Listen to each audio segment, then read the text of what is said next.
bilmirsən evdə. Yaxşı ki, biz bir-iki də ağzıcırıq, ləvana namusuna, qriyyətinə söz deyə bilmir axı. Pintici. Hələ bir də yorumların altına yazır. Qaqa, anne gəlir, qaqa. Götür özümüzün iyinə baxın, Pısırıqlar. Yolda gəzə bilmirsiniz, qışda paçamızdan. Yayda tarşı. Fırt, kıçımız belə şey verir. Kızarır. Krem qırıb çıxırsınız ki, qızarmasın. Nə mən burada təmizliklə qarşıdıraq? Mən bir koftanı 3 dəfədən artıq geyinirəm, sizə mən tərrəmirəm ki, geyinirəm. Eskində illəri bəynində. Sənin əynində illərinə ki, səhər axşam başqasını, axşam başqası geyinirsən. Pinti, geyinən kimi ilbürü çöynəyi. Bildiniz? Deməli təmiz saxlayıram ki, qızlar tanıyıram, qızlar tanıyıram. Pul qoyub pulun üstünə ərinə ev tikdirib. Arvadlar tanıyıram, arvad olub. 2 dənə çorab geyinirdi Mariamla. Pet'te birini qurudurdu pletkada. Birini qışda geyinirdi. Qurudurdu onu geyinirdi. Qurudurdu bunu geyinirdi. Həftələrlə indi 2 dəst paltar verdi çıxmırdı. Toxluydu. Təmizliyindən də hamı danışır. Gündə birinci ilə təmizkardır. Eləmi? Sən elə boş. Elə o boş başramd olsun. Yaxşı.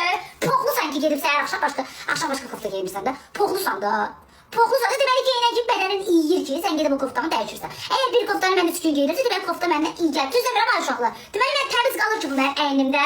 Mən bunu 3 gün geyinirəm. Düz. Sən iyilənmiş o bəzilərini var o heç o bəziləri var ki xoşu gəlir səhər birini axşam birini geyinirsə. Onlara aid deyil ha.